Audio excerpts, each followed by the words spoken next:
Hello, I'm Mike Shea, and this is the DM's Deep Dive. I can't even remember the name of my own show on the Don't Split the Podcast Network. And on this show, we spend an hour finding one particular topic about Dungeons and Dragons and diving deep into it. And on this show, I'm joined by Tom Lommel. Tom, why don't you tell everybody a little about yourself? Very good. So I am where do I start? I'm a longtime Dungeons & Dragons player. I've been going to Gen Con for over 30 years. I cut my teeth on AD&D. I've played literally every edition since. I've played a bunch of other games, etc., etc., etc. I was very involved with Monty Cook's Malhavoc Press back in the 3X days. And I do some social media for Evil Hat, and I playtest for Wizards, and along the way, I married my hobby with my vocation. I'm an actor and a trained improviser. I started doing improv about 17 years ago. So I have a lot of a lot of background in that, and I live in Los Angeles now. I earn my living primarily as an actor and primarily as a comedic actor. I often, you may have seen me pop up in a commercial here or there. I've got one running right now for Realtor.com with Elizabeth Banks. You might have seen me in that. I wear my glasses in that. And those sorts of gigs always require a lot of improv, or at least like micro bursts of improv. So about 6 years ago, I sort of intertwined my love of the hobby with my background and performance, and I created a web series called Dungeon Bastard. We released, I don't know, like 40 episodes, something like that. And right now we're sort of on a hiatus. It's like it's hard to find the revenue model for that. And we honestly did put a lot of effort, even though those videos are short and quick and feel like, oh, it's just a guy in his basement. It was still a guy in a room with a cameraman, a grip, a sound person, a director, a producer, a PA, catering. Like we didn't try to do that. You had catering. Well, I mean, not catering people, but like we had, yes, we had like a cheese plate, like a cheese plate from Target or something. Like Bruegger's Bagels, like a box of Bruegger's Bagels or whatever, right? So, yeah, it's not. I mean, but we spent money on food was my point, right? Like, and not just necessarily pizza. But at any rate, there was a dedicated effort to put some polish into the production, and really, production value is always really high. Yeah, the thing that was probably most expensive, honestly, was the editing, because I didn't do the editing myself, which is like that's not my skill set. So we'd hire an editor, and if you go back and watch those episodes, it's cut. Like it's not necessarily the cut between cameras. That isn't terrible. It's not super cutty that way. But that sideboard Colbert-esque kind of, the word kind of format, where the jokes fly in on the side on top of the jokes that the character is saying to the camera. That was the part where we would get done. You'd get done shooting. We'd shoot 12 episodes in a day, and then over the course of the next 3 months, I'd end up spending 2 or 3 hours per episode, just like watching the initial cut and then telling them, okay, these are the slides. They weren't written ahead of time, so like the slides would fly in. I would write the bits for the slides later after we saw the final cut of the episode, really? The preliminary cut of the episode.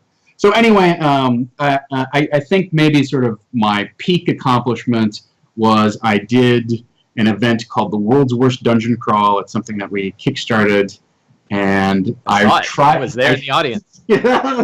Well, I appreciate your support, and I appreciate you being part of the magic, because that's really. I don't think I was supposed to be there. It was like only the Kickstarters were supposed to be there, and I'm like, hey, let's go to that, and I wandered in the room.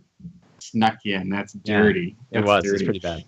It's all good. So I was glad to have the turnout there, and that was really. To me, that was one of the highlights of the whole Dungeons Bastard experience. I still make appearances at Gen Con in conjunction with NazGreg, and especially at Gamehole Con in Madison. That's every November. I've been there for every one, from the teeny tiny beginnings to it's like 2,000 or 3,000 people now. So I do show up there in character. But the Dungeon Master character has sort of evolved from being a very satirical type of over-the-top character to now I really use the account to genuinely dispense. I was going to say, like, in my interactions with the Dungeon Bastard is some pretty erudite stuff. Some pretty deep conversations we had. I think part of it is there's only so far that you can go with that joke without it starting to turn in on itself. Yeah, right. And starting to feel like, I consider myself sort of like, I'm of the grognard generation, right? Like I cut my teeth on AD&D and playing Pharaoh and all of those, or a lot of those old school modules. And so being able to draw on that knowledge brings an air of authenticity that I think people can really sniff out if it were something that were put on. But at the same time, I worry about the danger of the character being mistaken for something that's not satire and becoming sort of an exclusionary type of idea where it's like, oh, well... You're not playing D&D right. Well, and that was the premise, right? Is that you're not... And that was the satirical premise, is you're not playing D&D right. Haha, there's no wrong way to play Dungeons and Dragons. And this is the outdated idea of what D&D is, and let's poke fun of it. But you're always going to have a certain portion of your audience who don't recognize that touch of the joke, and before it got too far into putting people off, we had so many new people coming into the hobby that it's like, well, okay, now I'm starting to make fun of, or I'm starting to do a joke for people who don't understand what that was, There's people today, who are 25, 26, 27. They weren't even around, like they were born around the time. Right, 20.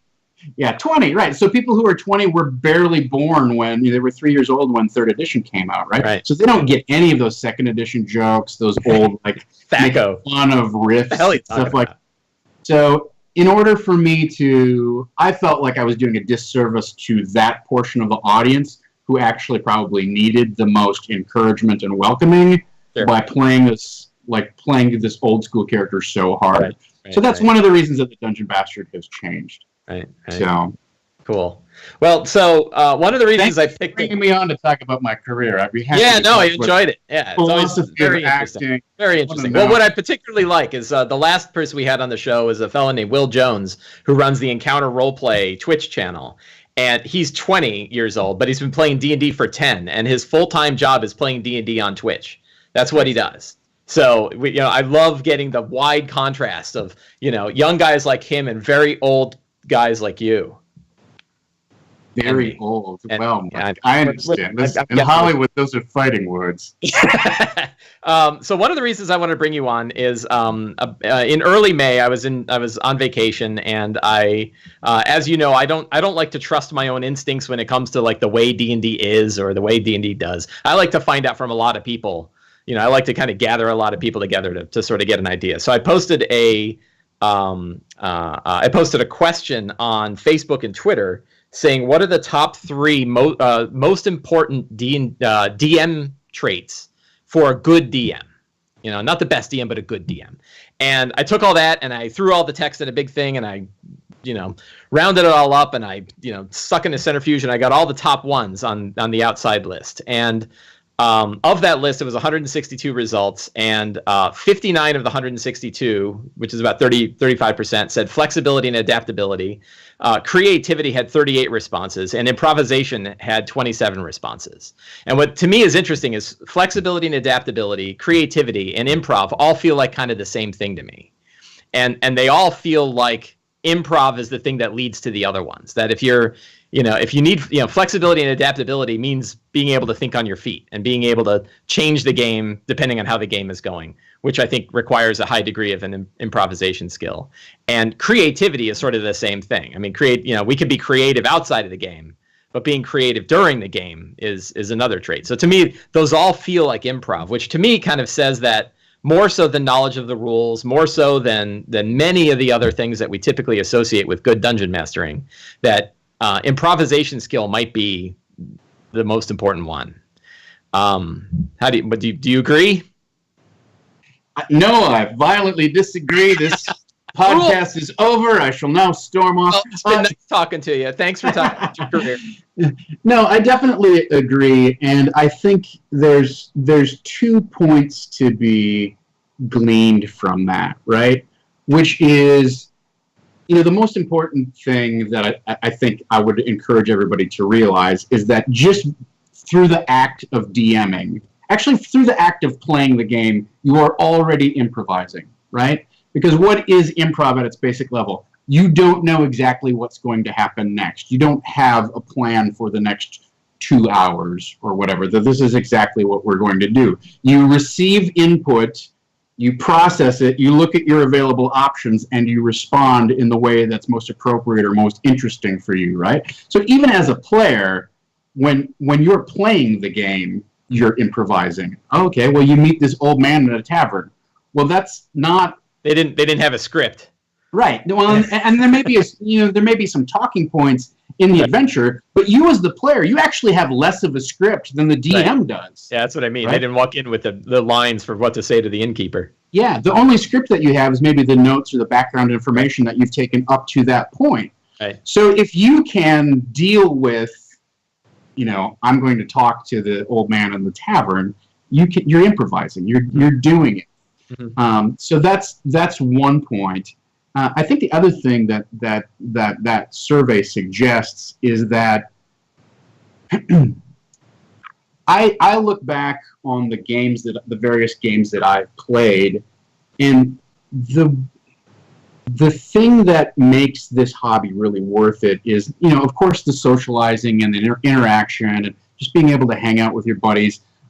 But within that greater framework, zero in on telling a terrific story, like creating, not necessarily telling a terrific story, creating a memorable moment, right?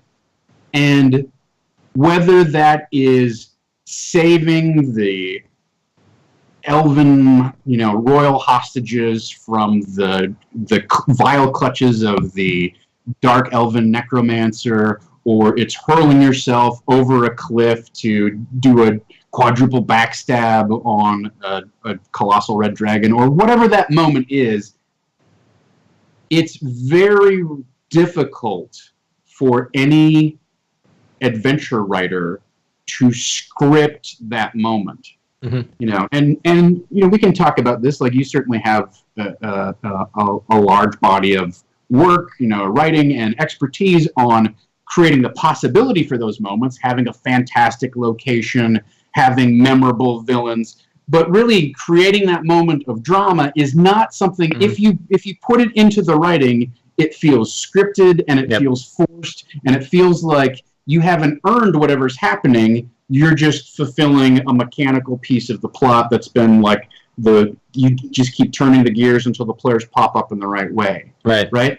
And so that's where I think, this combination of creativity, flexibility, improv, like, that's why that stuff bubbles to the surface of the qualities of a great DM, because a great DM can look at the elements that are happening at the table and accept a suggested course of action from a player, or realize that circumstances are right for a moment of high drama to present itself. And then, if the mechanics of the game are willing and the players, roll the right dice or whatever, that spark actually ignites into like a fully like, oh my God, that was such a cool thing. Remember when? And that's I think you hit the nail on the head with that idea that we're already doing it. Like, if you're sitting down at D&D and you're rolling dice and nobody knows how this thing's going to go, even if it's like the most railroaded, adventure you have, you're still within those rails. You're still doing things that you wouldn't expect, whether you hit or miss, whether, what you exactly say to the barkeep, all those things are still flexible, even in the most rigid of formats. And that kind of gets to another important point, which is that some people might think that improvisation in D&D is the funny voices, that improv is acting, right? And and I think, it's pretty clear in the examples you just brought up and in this discussion that improv isn't, that's part of it. It can be part of it. But a big part of it is just, knowing where to take the game and knowing how to react to things that are happening and knowing how to bring it around, and you know, a real hard one, I think, like to me, kind of the advanced level is understand the pacing of your own game while it's going on and know how to change that pace. And that's, still improv, because if it's slowing down, how do you speed it back up again? Characters are sitting on an airship and they're getting driven from point A to point B, and you really don't want another dragon to attack them on the airship. What do? And you're like, what if they find a secret note? And it turns out the captain of the airship is actually in a conspiracy, and this is going on while you're, so that, how do you get them to how do you change the pace with that? And I look at DMing skills, and I think far more than the ability to do funny voices and provide entertainment to your table, it's far more valuable to understand the story structure of what's unfolding at the table and the pacing of how this story is unfolding with all of your main characters who are sitting in front of you giving inputs to this thing. Right. So, I mean, that's ultimately what we're talking about, is crafting. If you can create a memorable moment, that's fantastic. If you can string together several memorable moments into a memorable session, right, that's where you're really long-term, that builds long-term success. And then if you can build up to that into building it into a campaign, well, then now everybody's having fun and you're enjoying. Right. A lot of memories. Yeah. We've talked about improv, kind of holistically as it relates to D&D. But what are three for DMs that don't really think about improv, right? Who aren't really kind of studying the craft? What are three kind of dirty tricks that DMs can do to improve their own improvisation skills, or to add a little bit more improv into their games if it's not the kind of thing they typically think about or are skilled in, according to themselves? Right. So, whenever you read an article about improv, everybody tells you, let's start with the fundamental basics. The golden rule of improv is yes and. Meaning, if the players give you a detail or state something, you accept that without question, without hesitation, and you build upon it. Yes, and I have a dagger that sings little whispered songs to me. Yes, and the cleric has a hammer that is enchanted with the spirit of some sort of long-lost dwarven warrior who wants to be freed by fulfilling his quest. And while that's an interesting exercise, you need to realize that, number one, it's a rule that's intended for performative improv, right? Mm-hmm. So 1 to 15 people get up on a stage and are going to create something for an audience, and it serves no other purpose than entertainment, okay? With improv in RPGs, you're not trying to do an entire improv show. And not only that, but you have generally you have a structure of the story that's supposed to unfold, at least in whole or in part, right? Mm-hmm. And so now all of a sudden you have yes and sort of imposing this weird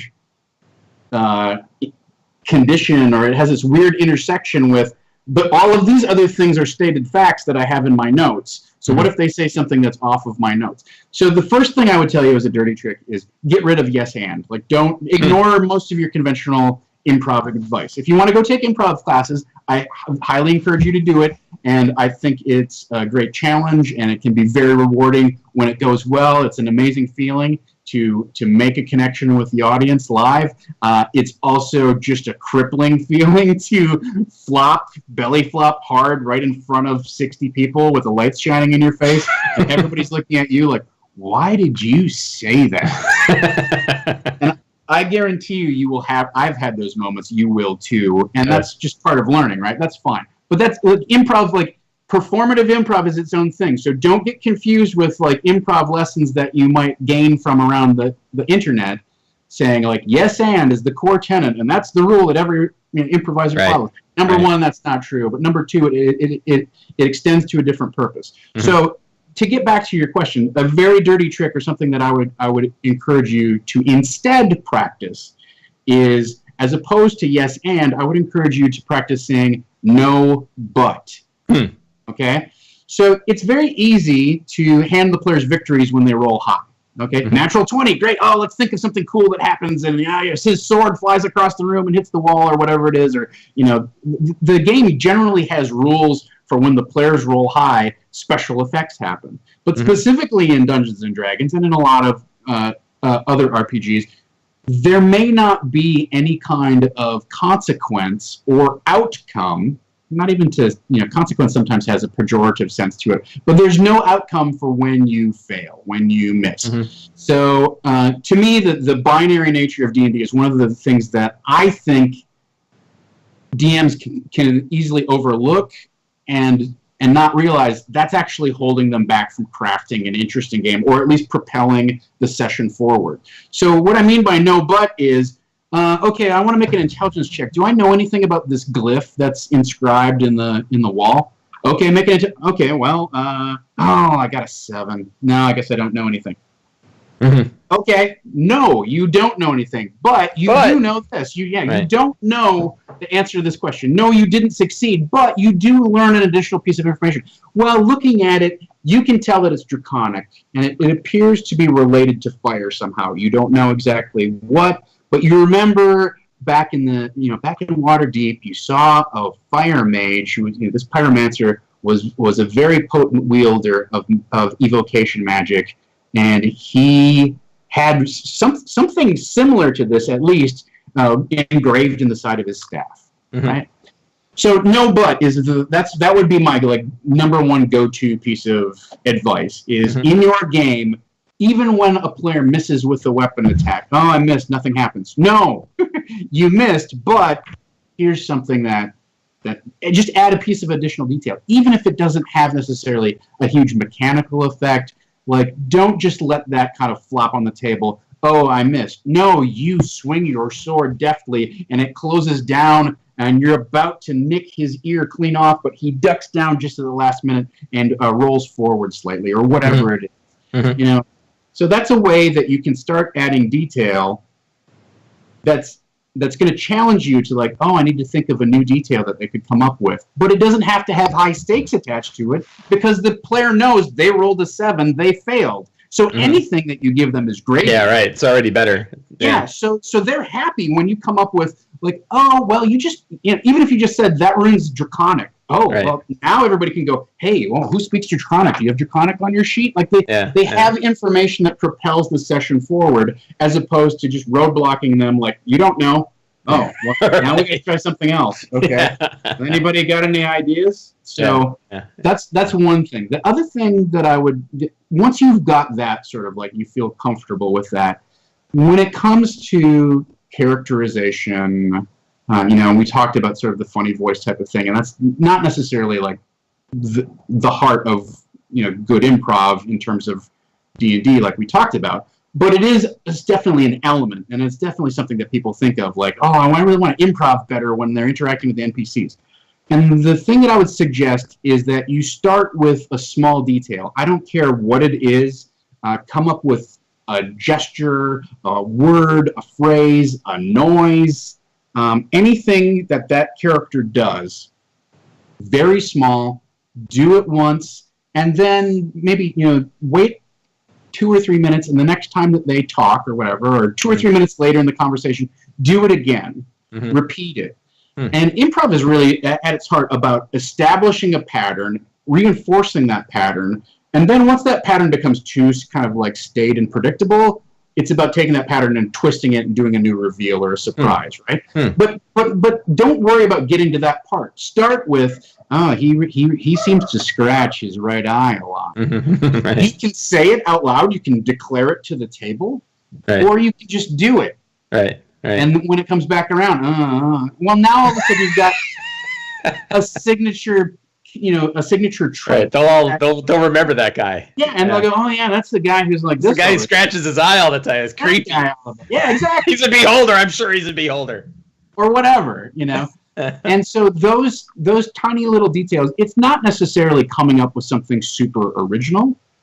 Do not let that be a roadblock to your creativity, right? It can be the most mundane thing, he just calls everybody ma'am. Okay, well, I'm going to start using ma'am all the time. Well, then maybe that's going to start leading me down into some sort of southern accent if I if I can master that. But it doesn't have to. It could just be repeating that thing over and over and over. And it makes that guy like specific now. Yeah. And you haven't done anything brilliantly creative other than pick a trait and repeat it. And as long as those traits are different for your various NPCs, so write them down, or come up with a list ahead of time and then pick, scratch them off the list or write names next to the list as you do it.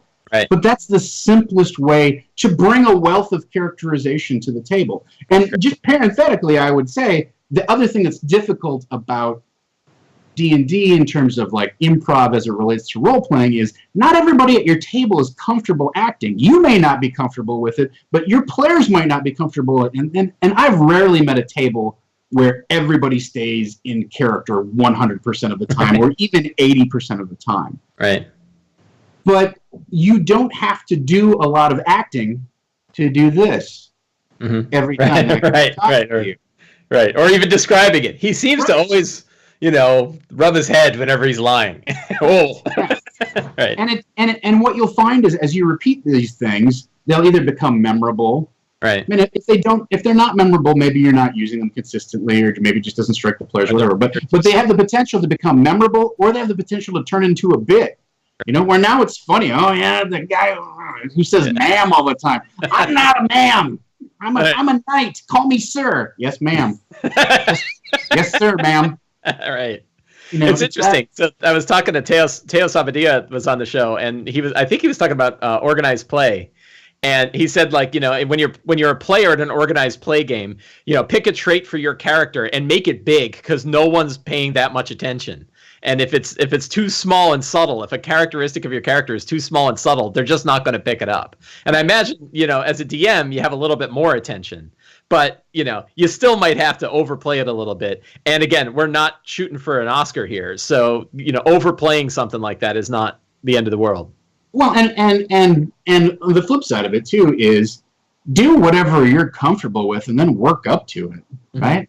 If the extent of your doing a character voice is calling people ma'am all the time, right, that's fine. That's a notable trait.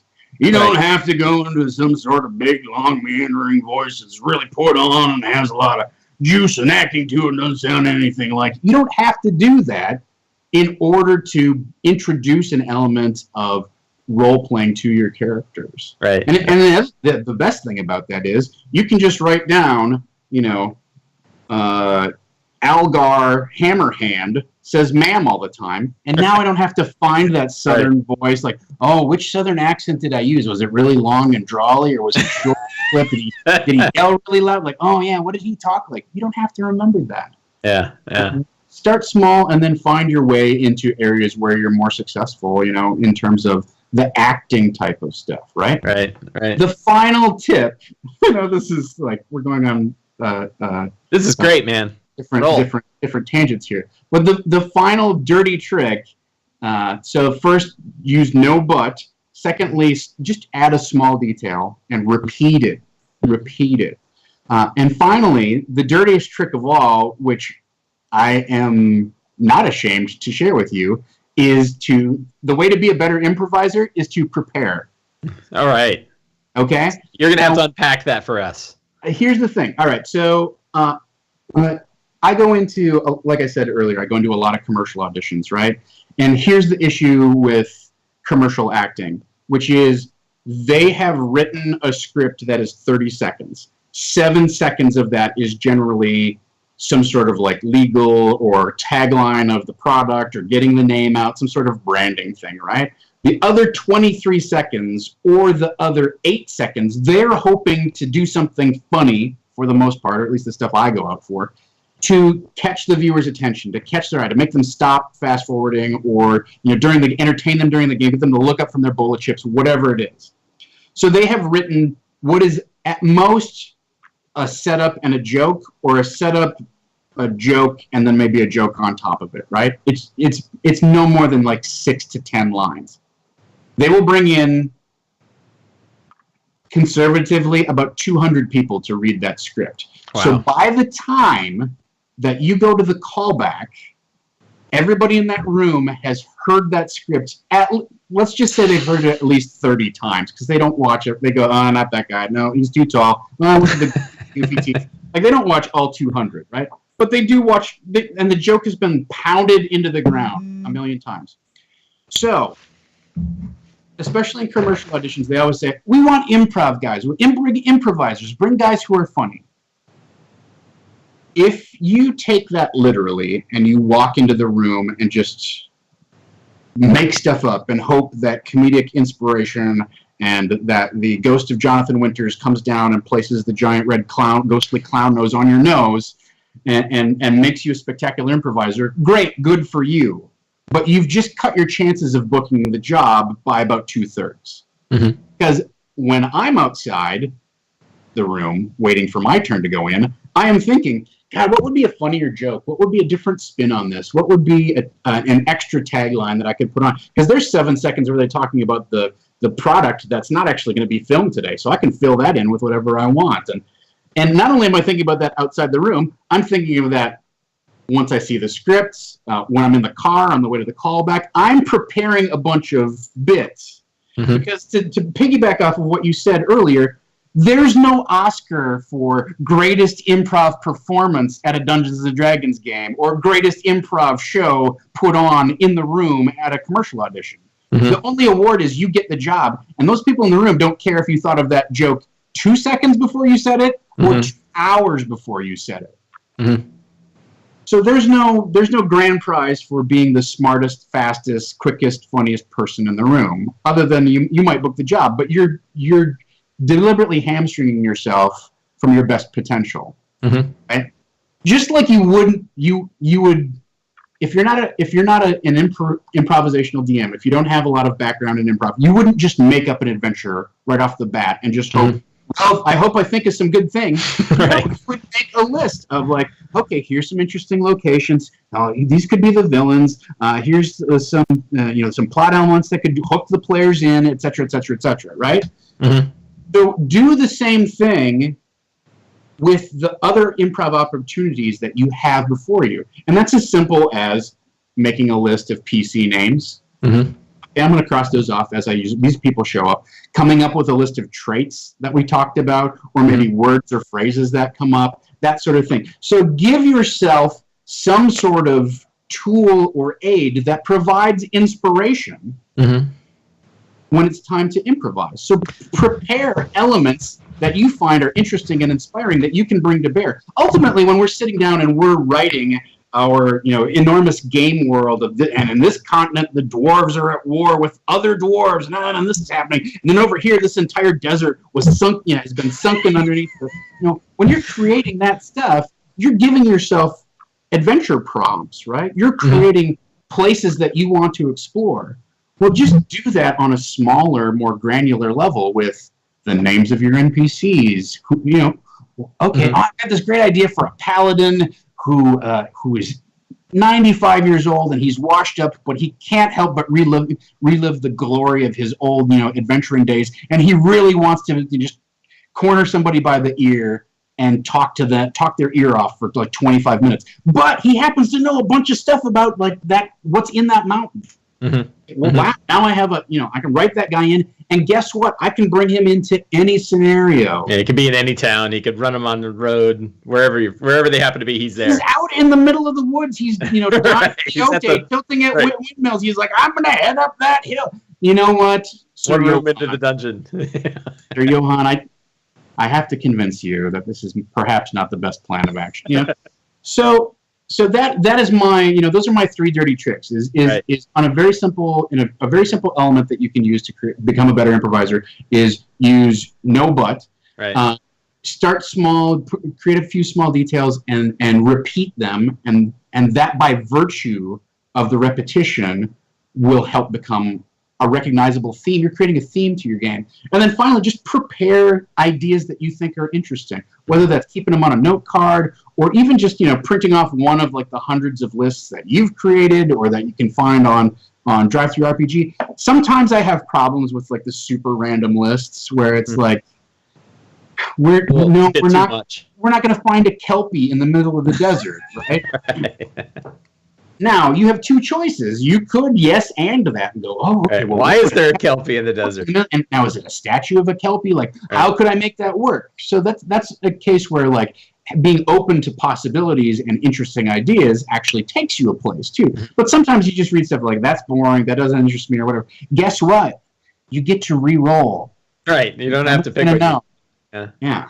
So what are some of the specific, when you mentioned sort of the tools and the structure that you have, what are some of the things that you have on hand? Like when you walk into a game, what are some of the things that, besides well, I won't even say besides the obvious, but like, and I know you have a whole DM prep show where everybody can watch you, go through and, and prep your ahead of time. So it's probably there, but for those of us. Along those lines, one of the things that has helped me the most. I mean, we can talk about like developing improv skills, but in terms of like materials that I have on hand, like I do use the name generator that's in the DM screen, right? I'd like to honestly like replace that and take my own advice with a list of names and characters that I think are interesting, and then just a list of names that I like. Right.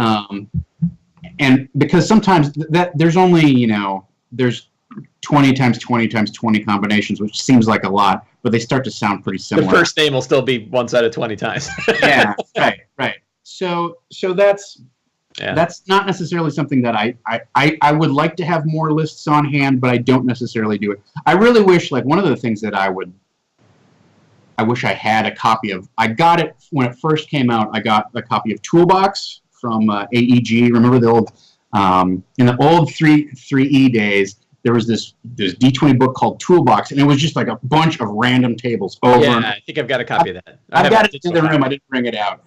They made a book called Ultimate Toolbox, which is that's the one I have. Yeah, you can't find it out of print, anywhere. It's out of print. But I think it is available on PDF. Yeah. Yeah, it's pretty juicy. At any rate, I would love to have like that's an easy resource that you can turn to. Like, pick out a couple. I don't find wandering monster tables to be interesting or inspirational at all. So I always look for stuff like, okay, what are some traits of that NPC in the corner? But the other thing I will say about that is the ones that you make up hold a lot more potential than the ones that you roll out of a book and then you have to process and go, all right, so wait a minute. I don't know how to do a German accent. What is that?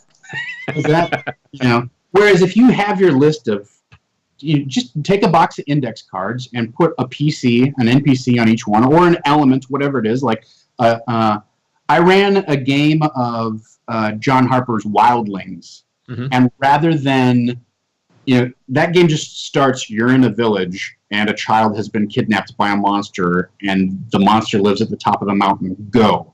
Well, I wanted a little more structure to that. So I created a deck of like 15 encounters that were just one-word phrases. Right? The huntsman by his fire. It was literally that simple. But as we went from scene to scene, I would just pull a card out of my deck and flip it over and go, okay, well, now I have an inspiration for what's going to happen next.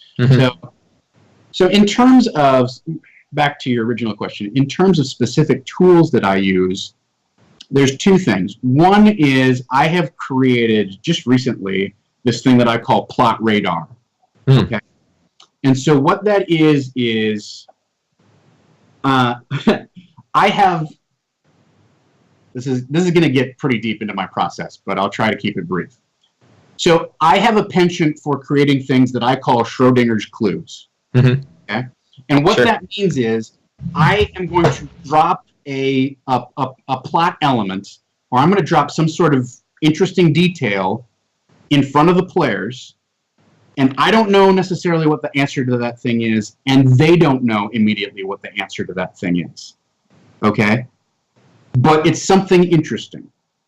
So it could be, and I'm talking about like kind of like greater type of things that not like a specific object. Like, oh, if you found a clockwork mouse, well, they're going to want to take it and examine it and play with it and like figure out what it is right away, right? I'm talking about things that are like bigger things, like, well, it sounds like they were involved in some sort of ritual called the Nightmare Awakening. Oh, okay, do I know anything about that? You know it involves necromantic magic, but you don't know anything else about it. Okay. All right. Well, then that kind of like lingers out there, right? Mm-hmm. I may not necessarily know what the Nightmare Awakening is or not. And the players definitely don't. I don't have to define what it is. It's what I call a Schrodinger's clue. It is not one specific thing until the players interact with it in a way that they open the box on this, on this MacGuffin, on this puzzle, and they directly observe or interact in a way that causes me to define what it is. Mm-hmm. Okay? Do you define these Schrodinger's clues ahead of time? Do you kind of have a list of them, or are they sort of on the spot?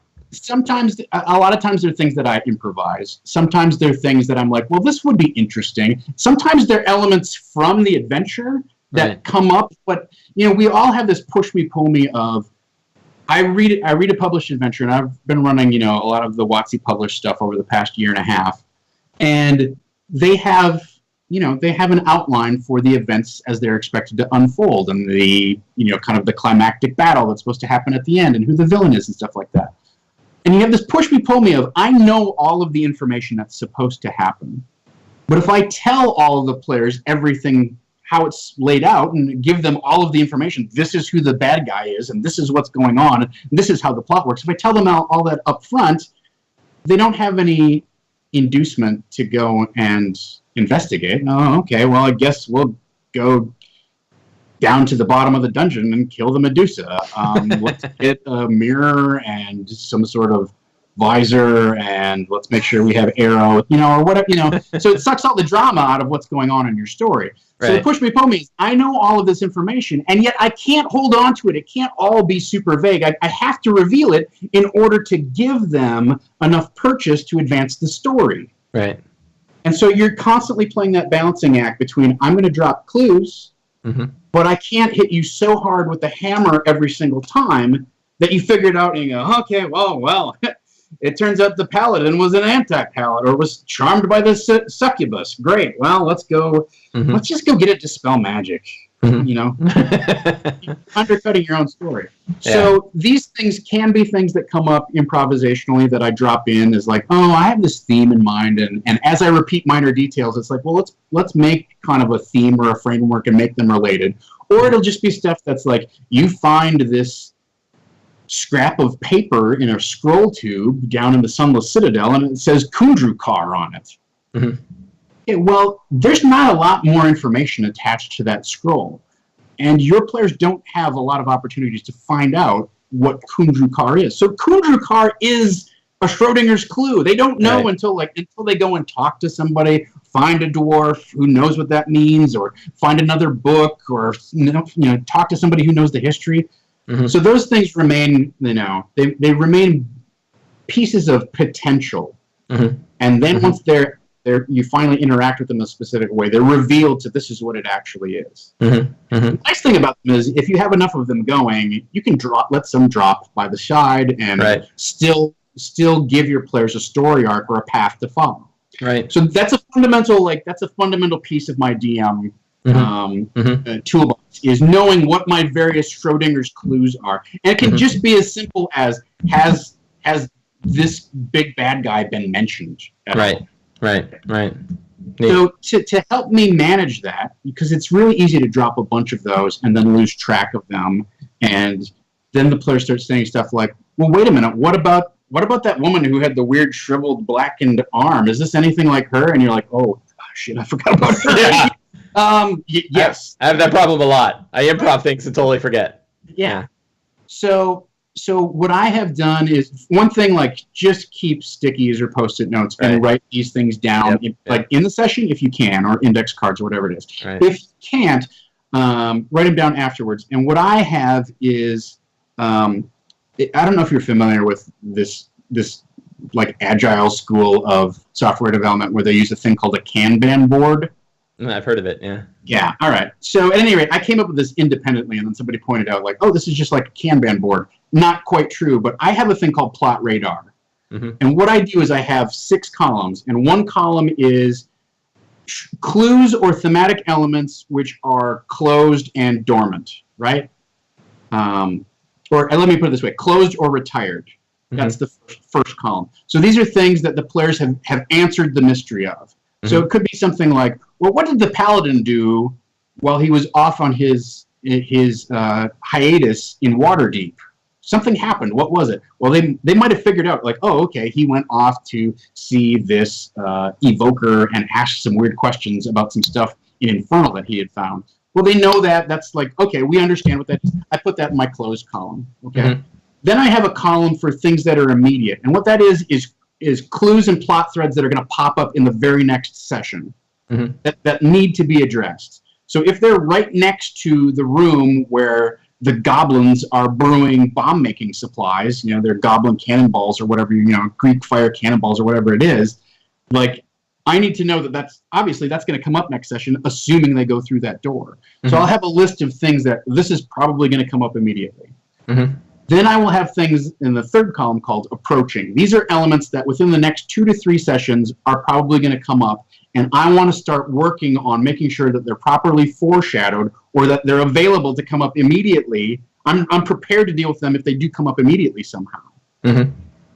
My last 3 columns are things that are distant. So these are things that are on the horizon that I know I need to work in somehow, but the players maybe are aware of, maybe not, but I need to definitely make sure that it starts moving up the list. Mm-hmm. So distant things often include, like, the location of the final boss battle or mm-hmm. who the final boss is, that sort of stuff. Mm-hmm. It's something where it's like, I know they're going to end up having to fight that anti-paladin, but they're nowhere close to actually having met him or his lieutenant yet. Right. And then my last 2 columns are for things that pop up that haven't necessarily reached their full potential and that the players have dealt with in different ways.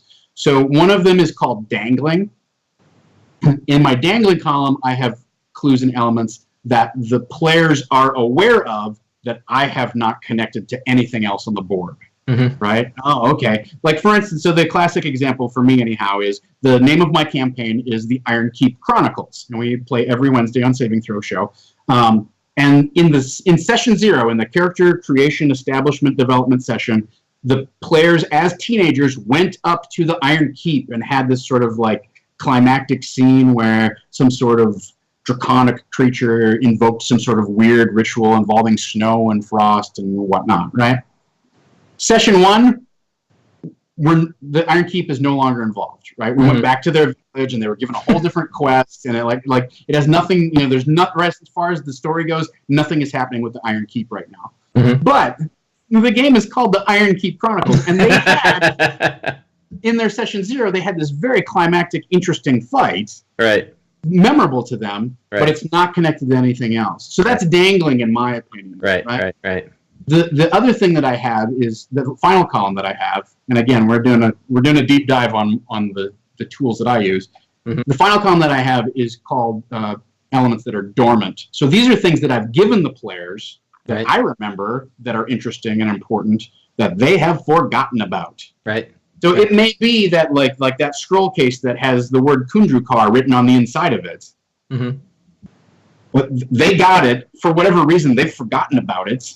We mm-hmm. haven't really gone through their inventory to go, hey, what items? What has everybody got? And anybody got anything interesting? I haven't played that card yet, which I mm-hmm. can't. But so that's something that I'm aware of that they're not. So dangling is things that they're aware of that I haven't connected to anything yet, mm-hmm. and I need to start thinking about connecting to. But it's not urgent.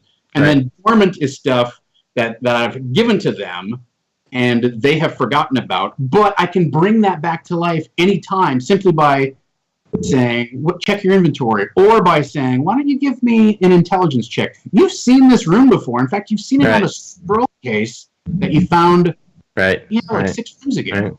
Right. So that's cool. Those are the tools that I use, and I don't necessarily use my plot radar at the table. I use it as a prep tool. Sure. So the reason it's set up deliberately as columns is I can put all these things on the board, and then instead of like taking notes like you would on your computer where you're like, I start at the top of the page and I read right to left and I go down and down and down and down, and everything's in a logical order, mm-hmm.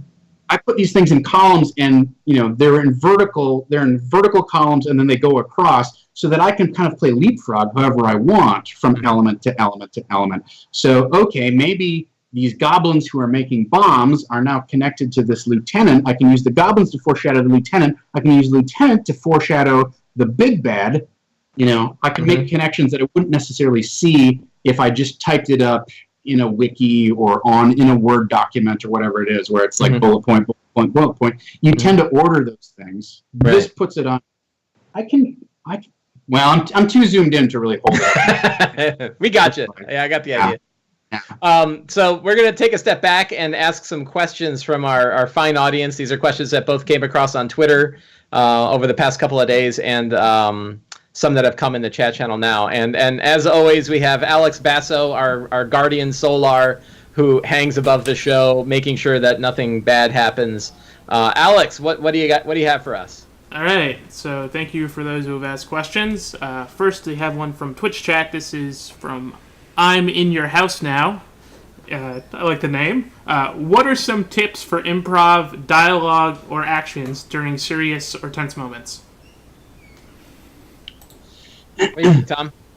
I think your challenge there is to not focus on, writing those little bits of characterization, whatever you have created.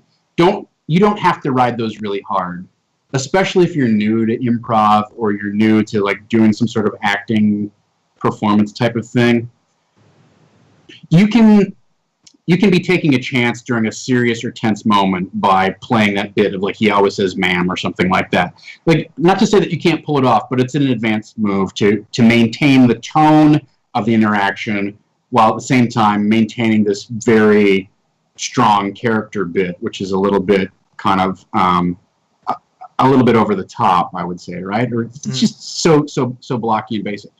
So I would say the most important thing for improvising in a serious or tense moment is knowing why this thing is serious. Like having a reason why this character is responding to this situation in a grave and serious way. If you can communicate to the players that this character is genuinely afraid or feels genuinely intimidated or genuinely sad about whatever's happening or genuinely angry, right? So these serious and tense moments always tend to fit into like a realm of negative emotions. Anger, fear, sadness. Those are like your three primary like go-tos, right?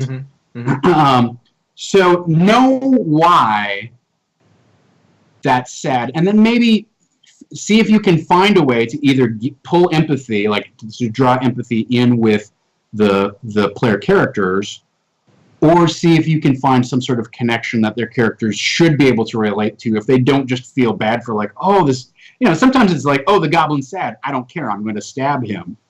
But if they realize like, oh, the goblin's sad that his community is going to be wiped out, and whatever's coming up from the Underdark is probably going to wipe out your village as well, well, now they're invested in what's happening here. So knowing that reason, being able to glom onto it and expand it with little details that are personal, that give personal meaning to whatever that character is, that will help you create a moment of genuine empathy with your players, hopefully, right? And you can't always pull it off. Like sometimes, like you said, your players like don't care about the life of a goblins are all evil and they all deserve to be slaughtered. Right? I had one of those moments in my game this week where they came upon this group of essentially like strung out, drug addicted goblins who were in the throes of withdrawal, and they're like huddling around this fire and they're all shivering and they got blankets over them, but there's sweat dripping off of the end of their nose and running down the neck of the back, and they turn and they're just like, Grinnick, give me Grinnick. Well, half the party was like, we'll kill him.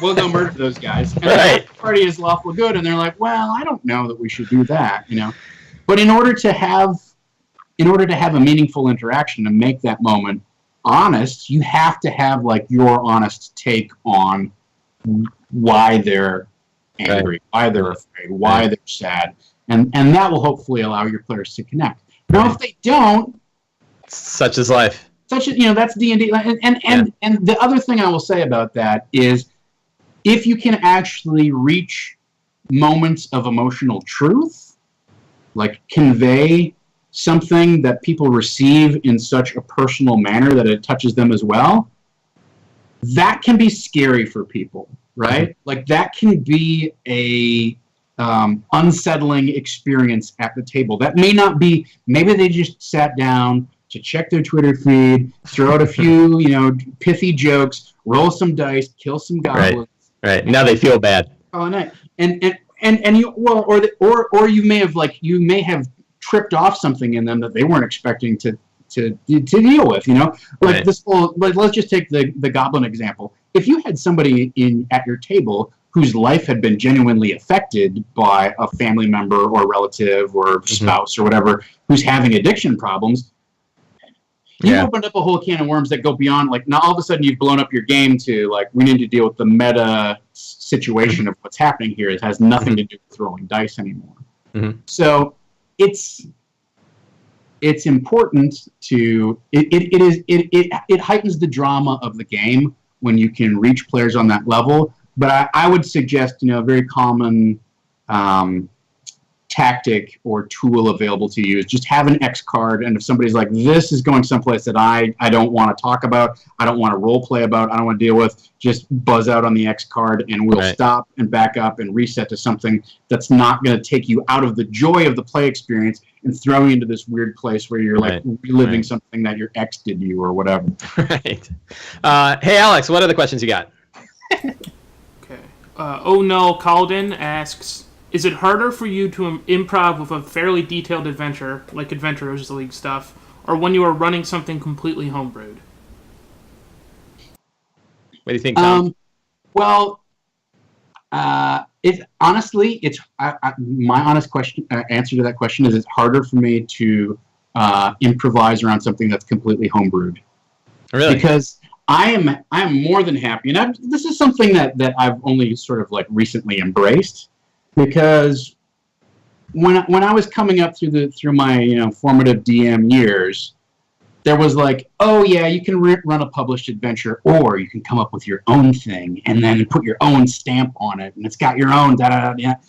And my issue with that is I never prepare enough details of that to feel like I can sustain a campaign that way. It always ends up being a lot more prep, and then I have to get all my stats together, and I get rushed to the end, and I end up sitting down at the table with a bunch of unanswered questions and not having an idea of where this could go, and it stresses me out. So that when it comes to improvising in the moment, I'm like, I guess we're just going to go this way. But and then you get to the end of the session, you're like, well, that didn't make sense. Why would that guy have even said that? How does he know that? You spend a lot of time second guessing. It's a lot of pressure. I tend to kind of like choke up. And I found that with the prepared adventure, whether it's something as sprawling as Storm King's Thunder or as granular as Sunless Citadel, I'm far more free and able to remix and rehash and improvise if I have kind of what I would say is the recipe in front of me, and I know where it's supposed to go, and I can go, yeah, but I'm not going to do that. Right. But I always know, like, well, eventually it comes back around to they're going to go here and fight this guy. So all I have to do is start connecting the dots back to that thing. Whereas when I'm doing a homebrew, which I haven't thought through, there are no dots to connect to. You're just kind of like, you're reaching for like, okay, where's this going to go next? Is this going to be an interesting scene? Like working without a net has its value, but I don't like DMing without kind of like, I don't like to create material on the spur of the moment because I am terrible about taking notes, and I'm not always sure that I'm. So the other part of this that this touches on is that we're dealing with a story structure. So we're dealing with building tension, building suspense, revealing information, and then coming to some sort of reveal, climax, or twist, and then having some denouement. Like that should be sort of the elemental shape of what either your session or also your campaign like forms those sort of ridges like as you back them back to back to back.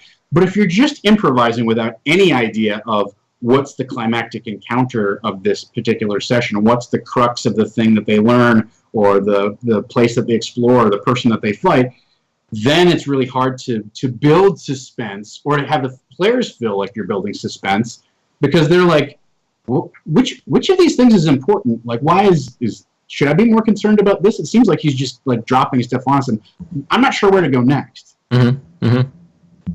Yeah, interesting.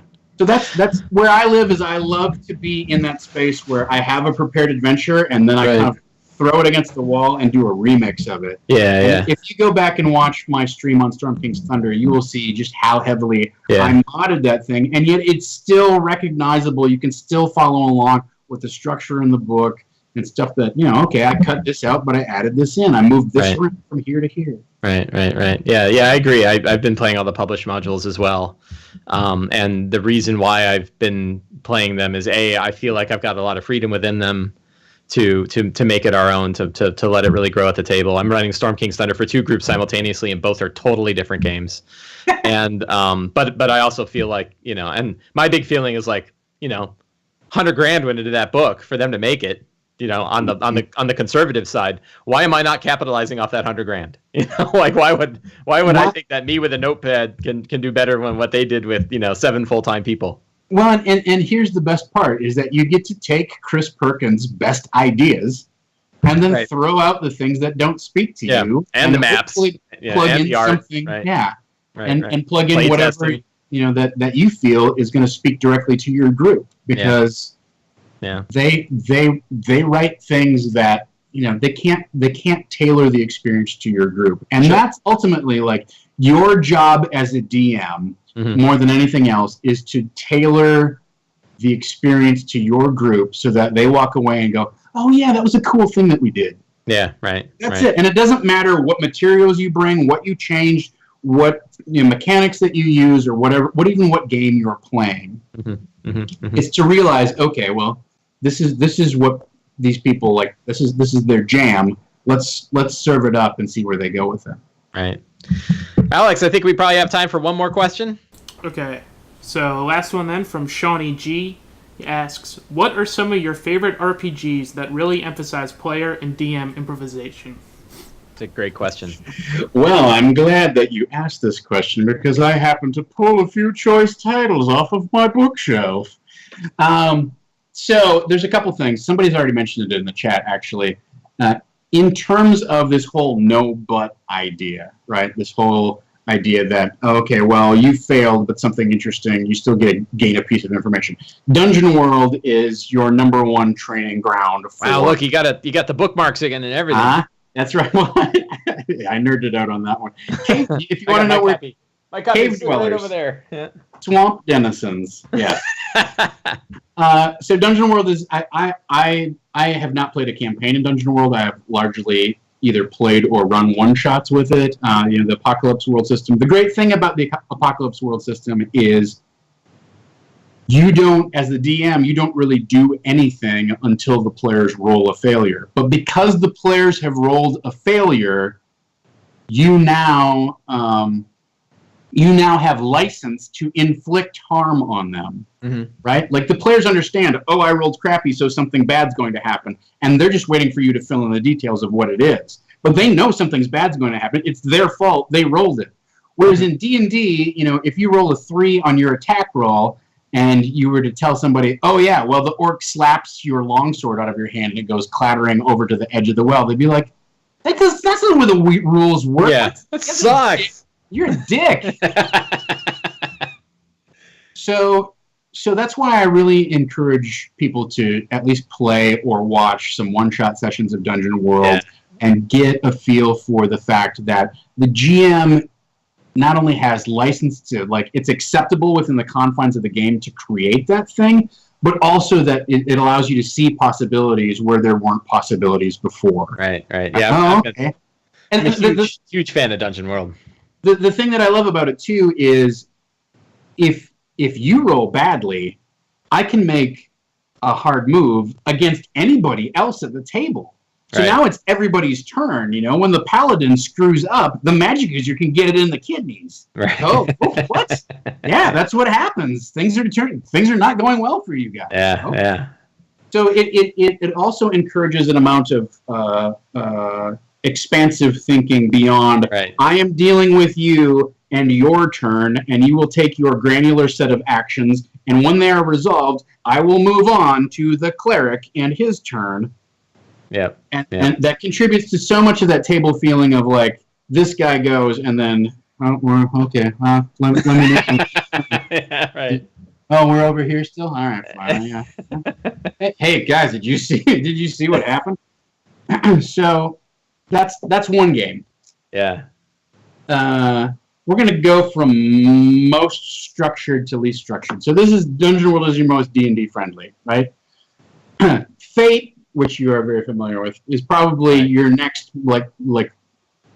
level of story gaming, let's call it that, or unrefined, like bring your improv chops. Right. Because what does that mean? How does my high concept or my trouble play into what's happening at the table, right? Yep. How can I take advantage of an aspect that's been, created in the environment called malfunctioning air conditioning unit? Mm-hmm. Okay, right.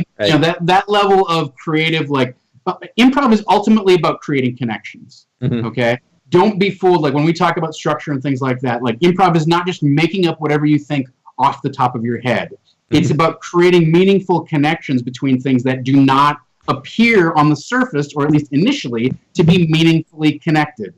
Mm-hmm. Oh, okay. Well, you find some water that has a grayish tinge, but then there's this little black oily skim on the top of it. Okay. Mm-hmm. You find a corpse that is covered with this weird shriveled black husk, like it's turned into shriveled black husk. Oh, maybe it has something to do with that. Well, now you're creating a connection too. Like you see this guy who's wielding this sword that looks like it's made out of water, but is covered in this black oily sheen. Maybe it's some sort of black magical oil itself. Well, now all of a sudden you've like taken something, connected it, made it more meaningful, and giving it significance. Right. That's him. Right. You have to do the same things in Fate, where you have to connect the meaning between what the players have on the table and what you as the DM has on the table. Right. And then finally, in terms of like the purest role-playing exercise that I would recommend to people is either watching or playing a game of Fiasco, right? In which you are given some story prompts about how you're connected to the other characters and sort of what the setup is. You are given a few attributes for your character, and there's no mechanics. We just take turns telling, creating scenes together around the table. And it's largely improvised conversation with maybe some, like, I'm going to interject a camera move, or I'm going to bring up something that happens, and it turns out that the gas oven has been left on, and at the end of the scene it explodes or whatever. Mm-hmm. Mm-hmm. So that's from, like, most D&D friendly to, like, I'm throwing you in the deep end of the pool, go swim. And you'll find out what kind of group you're playing with in a Fiasco game. The best thing about Fiasco is it's designed to be a game of humiliating failure. Right. So you're not trying to like get to the bottom of the dungeon. It's in the title. And defeat. Like it's designed to be a fiasco. And so there's something liberating about knowing that, oh, my character did something stupid, because they're failures. They're supposed to do stupid stuff. They're supposed to make the wrong choice. Making the wrong choice is interesting. Whereas in D&D, it's a series of successes that stack up and add up to, I have burned the villain's hit points down to 0, and now I can claim their treasure. Mm-hmm. So it's a 180, but it's very valuable to play that and then see how you can apply it to a game like D&D. Yeah, I was going to say, one nice thing about all three of those systems that you pulled out is all three of them have components that are, what, are you just going to walk away while I'm talking? I'm in the middle of talking here. Hell, I sat here for an hour listening to you, and you just walk away. Yes. That's just rude. So one of the nice things about all three of those systems is all of them have like direct mechanics, so certainly philosophies, but also direct mechanics that you can drop into 5e, and they work pretty well. So I use like character building. I often use character building systems from Fiasco as a way to join characters together in 5e. That's sort of like, what's the relationship that each of the characters have? I call it the Fiasco style relationships, and it drops really nicely into D&D. You can actually make it one of the bonds. Instead of having a generic bond, you can have a bond that's connected to another character. Dungeon World has some of the best philosophical ideas I've ever seen. That, like, even if you never play it, the book is just a great read, and the whole concept behind fronts and their whole sort of DM. They have, I think, a GM. Was like a list of like 10 GM philosophies, and they're some of the best ones, including my favorite one, which is be a fan of the PCs. Like they're the heroes, and you should be a fan of them, not of your big dumb monster. Right. Yep. Yeah. I was gonna mention fronts, and I'm glad you brought it up, because that is a great section to read, and completely transportable. And think about, like, and apply it to your GMing. Absolutely. Yeah, Mike Merles, I think during the D&D Next time, Mike Merles posted a big tweet saying that, like, he loves Dungeon World, and fronts in particular, he said completely changed how he DMs. And then from Fate, the idea of zones and aspects, I think, are really powerful. I stole the idea for aspects and put it into Fantastic Locations. It's also going to be in Fantastic Adventures. But that idea that, like, when you have an area or a location, you could just sort of add these tags, and the tags could be just 2 words, like, rickety ceiling, and crumbling wall, and eldritch altar, and that's all you have to do. You have to do anything else. Right. And then the players are like, I want to go dick with that eldritch altar. And you're like, roll an Arcana check, oh, you get hit with psychic, or, right. You gain great power, and all your spells are, better. And that's honestly, like, that's the heart of inspiration, is you create a notable detail, right. And then when the players interact with it, something significant happens. Right. So it goes from being a curiosity to being something that's notable, I guess, maybe put it that way, right? Right. Well, Tom, this has been a fantastic conversation. I think we covered a lot of ground. I love a lot of the suggestions you offered are really great. The one that sticks right out at me right now, they're all fantastic, but the one that sticks right out is that idea for an NPC to just have that one clear trait for that NPC, like a visible tick, everything from a visible tick to a just a mannerism that identifies them. That's really, I think that's a fantastic idea. All this has been great. There's one other resource that I want to point you to, which is a book called Unframed, The Art of Improvisation for Game Masters. And it's a series of essays by a bunch of different RPG luminaries, from D. Vincent Baker to Wolfgang Barr to Emily Care Boss. There's I don't know, like 25 people on the cover, and each of them has their own just brief, like 3 to 5 page essay, maybe not even that much, on tackling a different aspect of improvising for RPGs. And so if you want a variety of perspectives and a variety of things to think about from people who've, like, been there and put some effort and some work into it, definitely pick up Unframed. It's by Engine Publishing, the guys over at Gnomes 2. And it's a great resource, specifically in that, like, because it's dedicated to improv. Right. And I think it'll give you some interesting ideas. Like my plot radar thing is inspired by island design, right? The whole island style of design. I just have a little bit more formalized set of categories for how I do my islands. Right. So, right. Great stuff. And my things are around plot elements as opposed to specific, like, encounters, or it's not as plot driven. Right. Yeah. Great stuff. Yeah, really appreciate the conversation. It's been a great show. Just fantastic time, and I hope we can do it again. I appreciate you having me on. I really enjoy following you on Twitter, and I'm always envious of the amount of energy and the prodigious output which you manage to bring both to Twitter and just to the community in general with the stuff that you put together. So I love to talk in all forms. I feel like there's a kinship there. And so for people who are tuning in, you can also hit me up at Dungeon Bastard on Twitter if you would like to follow either the campaign that I'm running. That's Wednesday nights at 8 o'clock Pacific on Saving Throw Show, so twitch.tv/Saving Throw Show. And on Tuesdays, I do a prep show talking about, well, here's some things that are coming up in this next session that we want to think about or deal with. And also, it's generally also a mix of DM philosophy. And on Thursdays, I have a reflection on, well, here's how it really went, and I didn't expect this, and course corrections and that sort of stuff, as well as doing some Q&A on Thursdays. those all eventually find their way to YouTube. So if you go to youtube.com/savingthrow show, you can watch basically my entire 52 episode arc of Storm King's Thunder from my very earliest sessions all the way to the closing gangbusters finale. And we just started doing the Sunless Citadel. We just did session 5, so there's only 10 episodes to catch up on. So yeah, your prep that you did on Storm King's Thunder was invaluable. I think like a lot of people, I had trouble exactly getting my head around how to run a lot of that stuff. So it was really nice to have somebody else who was kind of going through it and working it out. It's like, okay, so that so that's the way it can work out. So I'm gonna the dirty. Now I've kind of thrown the book over the wall. That was the thing, right? Was run whatever I want. I had sort of had an idea of where this was going to go up until about halfway through the adventure. And then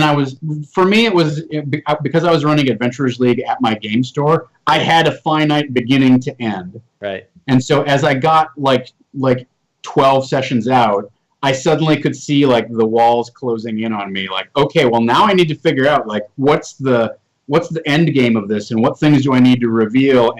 And I did not, I kind of had glanced through the whole book in order to get an idea of like, this is the arc of the adventure. But for the first probably 25 to 30 sessions, or 30, well, no, but the first 15 weeks or so, I didn't care how the book ended. I had an idea of, all right, eventually they go and do this. But I didn't care. And it wasn't until those last 8 weeks where I was like, we better start putting the screws to the plot and figuring out. So I definitely sort of it's just interesting to hear you say, well, you really opened this up and this is the pathway that you followed. I didn't follow a path until right. I had a path and then I saw a bunch of possibilities and I had to follow them down to the conclusion. Yeah. Both my games, I feel like I'm about halfway through on both of them. I'm playing one local game shop one and then one at home, and they're totally off the rails. And I'm like, I'll run them until the next campaign because, I don't need to run. I don't need to run the Yawning Portal stuff. Yeah. In fact, I ran some of the Yawning Portal stuff in my Storm King's Thunder game, but I'll wait until Annihilation. I have to say, in terms of published adventures where people want to experiment with improvising, I think Storm King's Thunder is the best official D&D, the best Wizards adventure to improvise with. If you want to... Because you kind of have to. Well... But it's also structured that way. It's structured in such a modular fashion that it's like, okay, well, they go to one of these 3 cities. You pick which one. Great. Right. Well, that's improvising. I'm going to try and decide, and see what happens. Then they'll go to one of 140 locations, and then no. And so my takeaway from that was I'm going to play one leg of that journey of let's go to 140 10 of 140 locations. Yeah, right. But then the adventure is designed to sort of loop back around. It's well, since you didn't hit, since we have 130 other locations, here's another 12 encounters where you can throw in. I just threw them out. So if you want to go to school on how can I change the structure of an adventure, and how can I adapt to what my players like, and what I think is going to be interesting, how am I going to change the nature and the pace of the fundamental encounters that are coming up, I think Storm King's Thunder is a fairly good cookbook of ideas that you can then remix. I had a great time remixing. Yeah, I'm enjoying it, but it took me something had to break in me, and the idea was I'm just whatever structure I think this adventure might have, it doesn't, and and I'm going my own way, and I'll use what it's got, and I'm having a great time. I just one last thing in terms of the published adventures, because I played through Curse of Strahd and I played through Out of the Abyss, and they also have this modular format, right? But with Curse of Strahd, the issue that I personally had was Strahd is so powerful right off the bat that I had a hard time suspending disbelief that he wouldn't just ride down out of the skies on his fiery nightmare chariot and wipe us all out when we're level 3. So that part stretched some credibility for me in terms of trying to run that adventure, or at least trying to play through that adventure. So I think that would be a challenge for you to DM it. And I think with Out of the Abyss, you have this huge inciting incident where a major demon makes an appearance towards the first 6 sessions of that thing. Yeah, right. And then that storyline kind of gets buried where it's well, now go visit this gnome city and liberate them from the clutches of the drow or whatever it was. Yeah. I feel like Storm King's Thunder has isn't hitched so much with that, because the plot behind, or the nefarious plot behind Storm King's Thunder is supposed to kind of unroll slowly behind the scenes. It gives you more opportunity to play around with the level of threat and suspense that you want to inflict. Yeah, the trick I had for Strahd, I'll just mention. The trick I had for Strahd is that his intention isn't to kill the characters. His intention is to watch them. They're the only elements in all of Barovia he doesn't have any control over, and he just likes to see what they're going to do. And that up until they kill Baba Lysaga, and when that happens, it's like, I got to start paying attention to these guys. And by that point, they're powerful enough that it's a real conflict. Yeah. But for me, that worked in my campaign. He showed up all the time. He loved dicking with players, but his intent was never to kill him. So, or not never, but up front, it wasn't to kill him. It was like, I want to just, I'm bored, and I want to see what they're going to do, But I'm going to poke him just because I like poking him. I understand that. Like, I just understand that angle. And for me, it's tough to think of a guy who's that powerful, who knows that death is really no barrier here in Ravenloft, right? It's like, you kill him, and they just come back with some sort of weird infernal blessing. Well, great, good. Lightning bolt. Let's see what blessings they get. If I were to approach running that thing, I think what I would do is, instead of starting with the NPC woman who's sort of the love of his life, being on the brink of, like, she's just about to get turned into a vampire and become his beloved, which is sort of the setup, I would have started it with he's targeted her, but she has not been fed on. And so through the course of the adventure, you can notch up the suspense and the seriousness of what's going on by, the players can't fend him off. She gets fed on. And then he's satisfied or sated for, say, a month or 3 weeks or whatever it is. It gives the players time to go off and do stuff, and then he comes back to feed again. And that, to me, is a much more plausible reason for sidelining him, other than, well, he doesn't feel like being a dick. No, he 100% feels like being a dick. And if he can kill all these guys and just know that the abbot or whoever will bring them back with some weird, monkey arms or something, why wouldn't he do that? So, neat. Well, it's been a great time. I really appreciate the conversation.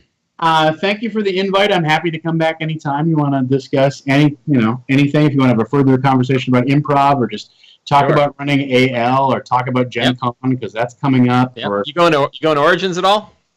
I'm not. That's a bummer. It's hard for me to plan to be out of town, right? It's not so much. So the curse of being an actor is that your schedule is never your own. Mm-hmm. And when you take time off, it's actually tripled. So if I were to take 3 days off, well, that's obviously 3 days that I can't shoot a project, right? But that's also 3 days that I can't go to a callback for a project. Right. And that's also 3 days that I can't go to an audition for a different project. Right. So that's 3 times I end up taking 3 times as much time off, in effect, as if I were to just go on vacation on a normal job. And it's like, oh, you're gone for 2 days. Don't worry, everything will be here when you come back on Monday. Yeah, that's crazy. My agent just doesn't send me out on that stuff. Yeah. So that's a bummer. It's I would love, like, Origins was one that I had on my calendar. Everybody was like, oh, are you going to go to Gary Con? It seems like it'd be perfect. Yeah.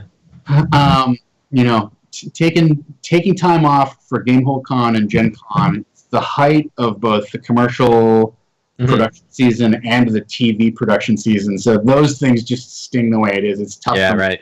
Yeah. Well, we'll definitely catch up. Anyway, it's been a fantastic conversation. I really appreciate your time. Hey, thanks so much for having me on. Yep. And thanks to the conversation on Twitter.